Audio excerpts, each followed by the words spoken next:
رسول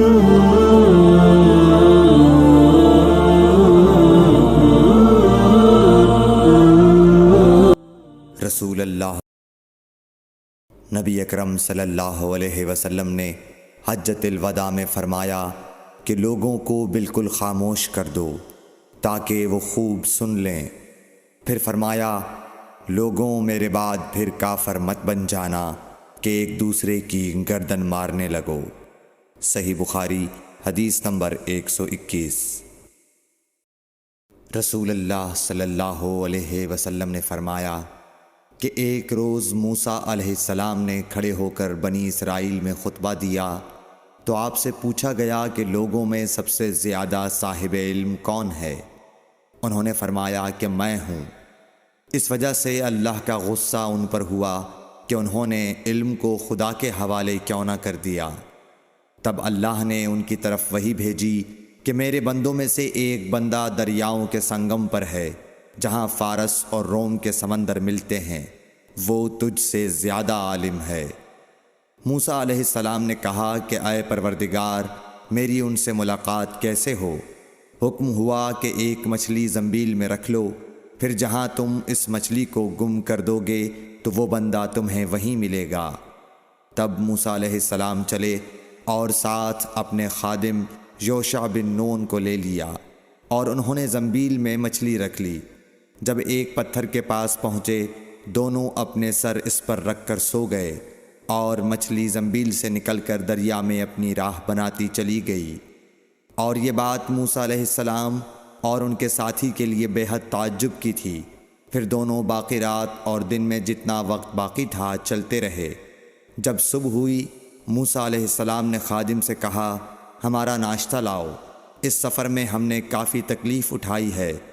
اور موسیٰ علیہ السلام بالکل نہیں تھکے تھے، مگر جب اس جگہ سے آگے نکل گئے جہاں تک انہیں جانے کا حکم ملا تھا، تب ان کے خادم نے کہا کہ کیا آپ نے دیکھا تھا کہ جب ہم صخرہ کے پاس ٹھہرے تھے تو میں مچھلی کا ذکر بھول گیا؟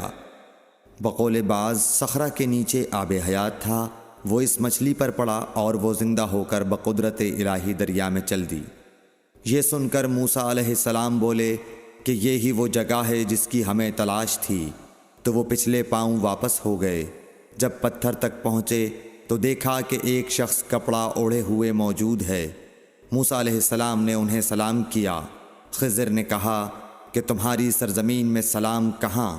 پھر موسیٰ علیہ السلام نے کہا کہ میں موسیٰ ہوں۔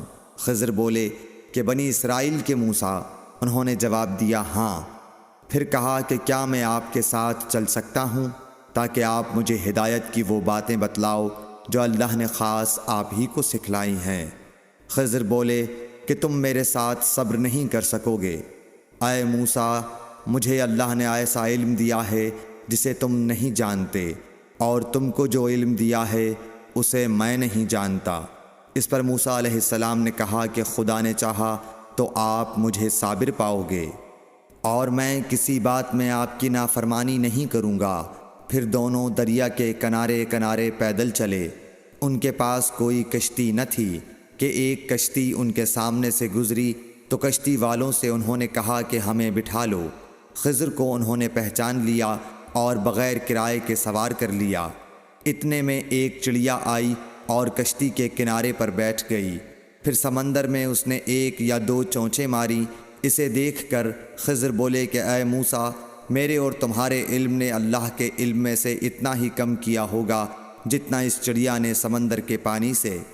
پھر خضر نے کشتی کے تختوں میں سے ایک تختہ نکال ڈالا۔ موسیٰ علیہ السلام نے کہا کہ ان لوگوں نے تو ہمیں کرایہ لیے بغیر مفت میں سوار کیا، اور آپ نے ان کی کشتی کی لکڑی اکھاڑ ڈالی تاکہ یہ ڈوب جائیں۔ خضر بولے کہ کیا میں نے نہیں کہا تھا کہ تم میرے ساتھ صبر نہیں کر سکو گے؟ اس پر موسیٰ علیہ السلام نے جواب دیا کہ بھول پر میری گرفت نہ کرو۔ موسیٰ علیہ السلام نے بھول کر یہ پہلا اعتراض کیا تھا۔ پھر دونوں چلے۔ کشتی سے اتر کر ایک لڑکا بچوں کے ساتھ کھیل رہا تھا۔ خضر نے اوپر سے اس کا سر پکڑ کر ہاتھ سے اسے الگ کر دیا۔ موسیٰ علیہ السلام بول پڑے، کیا آپ نے ایک بے گناہ بچے کو بغیر کسی جانی حق کے مار ڈالا؟ غضب ہو گیا۔ خضر بولے کہ میں نے تم سے نہیں کہا تھا کہ تم میرے ساتھ صبر نہیں کر سکو گے؟ ابن عیینہ کہتے ہیں کہ اس کلام میں پہلے سے زیادہ تاکید ہے، کیونکہ پہلے کلام میں لفظ لکا نہیں کہا تھا، اس میں لکا زائد کیا، جس سے تاکید ظاہر ہے۔ پھر دونوں چلتے رہے، حتیٰ کہ ایک گاؤں والوں کے پاس آئے، ان سے کھانا لینا چاہا، انہوں نے کھانا کھلانے سے انکار کر دیا۔ انہوں نے وہیں دیکھا کہ ایک دیوار اسی گاؤں میں گرنے کے قریب تھی۔ خضر نے اپنے ہاتھ کے اشارے سے اسے سیدھا کر دیا۔ موسیٰ علیہ السلام بول اٹھے کہ اگر آپ چاہتے تو گاؤں والوں سے اس کام کی مزدوری لے سکتے تھے۔ خضر نے کہا کہ بس اب ہم اور تم میں جدائی کا وقت آ گیا ہے۔ جناب محبوب کبریا رسول اللہ صلی اللہ علیہ وسلم فرماتے ہیں کہ اللہ موسیٰ علیہ السلام پر رحم کرے۔